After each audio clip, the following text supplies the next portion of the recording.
അപ്പാടെയുള്ള എല്ലാ മാറ്റങ്ങളും തുടങ്ങിയിരിക്കുന്നത് ബീഹാറിലാണ്. സോഷ്യലിസ്റ്റ് ഭൂമിയാണ്. അതുകൊണ്ട് സ്വാഭാവികമായും ഇത്തരത്തിൽ വലിയൊരു മാറ്റം തന്നെയാണ് പ്രതീക്ഷിച്ചിരുന്നത്.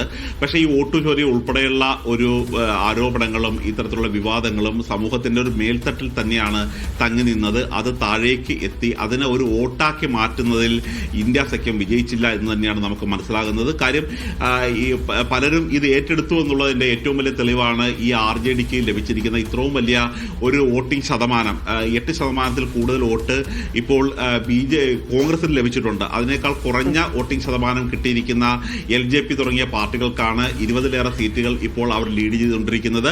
അതിനേക്കാൾ കൂടുതൽ LJPക്ക് കിട്ടിയ ശതമാനത്തേക്കാൾ കൂടുതലാണ് കോൺഗ്രസിന് അവിടെ വോട്ടിംഗ് ശതമാനം കിട്ടിയത്. പക്ഷെ അതൊന്നും ഒരു സീറ്റായിട്ട് കൺവെർട്ട് ചെയ്യാനായി കോൺഗ്രസിനോ RJDക്കോ കഴിഞ്ഞിട്ടില്ല എന്ന് തന്നെയാണ് പ്രധാനപ്പെട്ട വസ്തുത.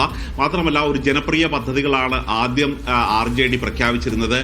1500 രൂപ പെൻഷൻ കൊടുക്കും. കാര്യം നേരത്തെ 400 രൂപയായിരുന്നു അവിടെ പെൻഷൻ ഉണ്ടായിരുന്നത്. പക്ഷേ ആ പ്രഖ്യാപിച്ച 2 ദിവസത്തിനുള്ളിൽ തന്നെ നിതീഷ് കുമാർ ചെയ്തത് 400 രൂപയിൽ നിന്നും പെൻഷൻ 1100 രൂപയായി വർദ്ധിപ്പിക്കുകയായിരുന്നു. മാത്രമല്ല 10,000 രൂപ തെരഞ്ഞെടുക്കപ്പെട്ട സ്ത്രീകളുടെ അക്കൗണ്ടിലേക്ക് ഇട്ടുകൊടുക്കുകയും ചെയ്തു. ഇത് അവർക്ക് പശുക്കളെ വാങ്ങാനും ആടുകളെ കോഴികളെയൊക്കെ വാങ്ങാൻ വേണ്ടിയായിരുന്നു ഉപയോഗിച്ചിരുന്നത്.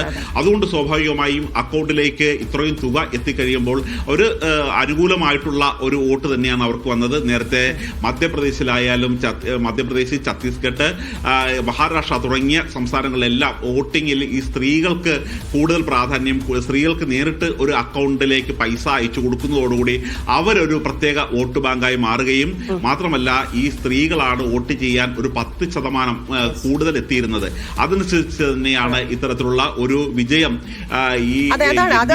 ഈ പറഞ്ഞതുപോലെ നിതീഷിനുള്ളതായിരുന്നു എന്നതുകൂടി വ്യക്തമാവുകയാണ്. ഇത്രയധികം 200 കടക്കുമ്പോൾ കോൺഗ്രസിന്റെ കാര്യത്തിൽ നേരത്തെ മുതൽ നമുക്കറിയാം അവിടെ സംഘടനാപരമായിട്ടില്ലെങ്കിൽ താഴെ തട്ടിൽ ഏതു തരത്തിലാണ് കോൺഗ്രസിന്റെ പ്രവർത്തനം. അപ്പോൾ അത്രയൊക്കെ പ്രതീക്ഷിച്ചാൽ മതി എന്നുള്ളൊരു ധാരണ ഉണ്ടായിരുന്നെങ്കിൽ പോലും ഒരു പ്രതീക്ഷ വന്നത് ഈ വോട്ടർ അധികാർ യാത്രയിലാണ്. അതിനുശേഷം ഇപ്പം RJDയുടെ കാര്യം പരിശോധിക്കുകയാണെങ്കിൽ RJDക്ക് എവിടെയാണ് അടിതെറ്റിയത് എന്നുള്ളതാണ്. പുതിയ കാല രാഷ്ട്രീയത്തിലേക്ക് എത്താത്തതിന്റെ അല്ലെങ്കിൽ യാദവ് വോട്ടുകൾ മാത്രം കേന്ദ്രീകരിക്കുന്നതിന്റെ ഒരു പ്രശ്നം, ആ ഒരു പഴയകാല രീതി RJDക്ക് ഈ തെരഞ്ഞെടുപ്പിൽ 2025 തിരിച്ചടിയാകുന്ന കാഴ്ചയല്ലേ അത്?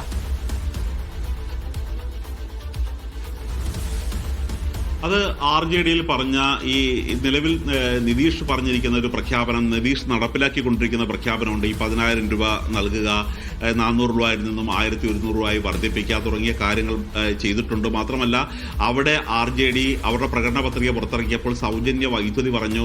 സൗജന്യ വൈദ്യുതി നിതീഷ് നടപ്പാക്കി. അപ്പോൾ എന്തൊക്കെയാണ് നടപ്പാക്കും എന്ന് RJD നേതാക്കന്മാർ പറഞ്ഞിരുന്നത് അതെല്ലാം ഭരണത്തിലിരിക്കുമ്പോൾ തന്നെ ഈ സൗജന്യങ്ങളെല്ലാം നിതീഷ് കുമാർ നൽകുന്ന ഒരു കാഴ്ചയാണുള്ളത്. അതുകൊണ്ട് സ്വാഭാവികമായി നമ്മൾ പലപ്പോഴും താഴെത്തട്ടിൽ യാത്ര ചെയ്ത് കഴിയുമ്പോൾ പല സ്ത്രീകളോട് സംസാരിക്കുമ്പോൾ അവർ പാടത്ത് പണിയെടുക്കുന്ന സ്ത്രീകൾ 50 രൂപയ്ക്ക് വരെ പണിയെടുക്കുന്നവരുണ്ട്. അതായത് ഒരു മാസം പരമാവധി 1500 രൂപ വരുമാനം ലഭിക്കുന്നവരാണ്. ഇപ്പോൾ നമ്മുടെ നാട്ടിലാണെങ്കിൽ പലപ്പോഴും 1500 രൂപ ഒരു ദിവസം തന്നെ തൊഴിലാളിക്ക് കൂലിയായി കിട്ടുന്നതാണ്. അവിടെയാണ് ഈ 1500ഉം 2000ഉം ഒരു മാസം മാത്രം ഇവർക്ക് കൂലിയായി കിട്ടിക്കൊണ്ടിരിക്കുന്നത്. അപ്പോഴാണ് ഒരു 10 മാസത്തെ കൂലി ഒരുമിച്ച് അവരുടെ അക്കൗണ്ടിലേക്ക് വന്നാൽ അവർ സ്വാഭാവികമായും ഒരു നിതീഷിനോട് അനുകൂലമായ ഒരു സമീപനം എടുക്കുകയും ചെയ്തു. മാത്രമല്ല ഇവിടെ വോട്ട് കട്ടറായി പ്രവർത്തിക്കുന്നത് ജൻസ്വരാജ് പാർട്ടി ആയിരിക്കും, ഒരു കറുത്ത കുതിരയായി മാറും എന്നുള്ള ഒരു പ്രതീക്ഷയും പ്രവചനവും എല്ലാം ഉണ്ടായിരുന്നു. ആ തരത്തിലുള്ള ഒരു ചലനവും ഇദ്ദേഹത്തിന് പ്രശാന്ത് കിഷോറിന് ഉണ്ടാക്കാൻ പറ്റിയിട്ടില്ല. AC മുറിയിൽ നിന്ന് തെരഞ്ഞെടുപ്പ് തന്ത്രജ്ഞത പ്ലാൻ ചെയ്യുന്നത് പോലെയല്ല ഒരു ഗ്രൗണ്ടിലിറങ്ങി വെയിലത്തും തണുപ്പത്തും ജനങ്ങളോട് സംവദിക്കുക, അവരുടെ ഒരു അഭിപ്രായം വോട്ടാക്കി മാറ്റുക എന്നുള്ളത് കാര്യം ഇതിനകം തന്നെ പ്രശാന്ത് കിഷോർ അതാണ് സുബോധ്. അടിത്തട്ടിൽ NDA എങ്ങനെ വർക്ക് ചെയ്തു, BJP എങ്ങനെ വർക്ക് ചെയ്തു, അവരുടെ ഓപ്പറേഷൻ എന്തായിരുന്നു, ആ ഓപ്പറേഷൻ എന്തുകൊണ്ട് ആ സഖ്യത്തിന് മനസ്സിലാകാതെ പോയി എന്നൊക്കെയുള്ള കാര്യങ്ങളാണ്. ഞാൻ സുബോധിലേക്ക് വരാം.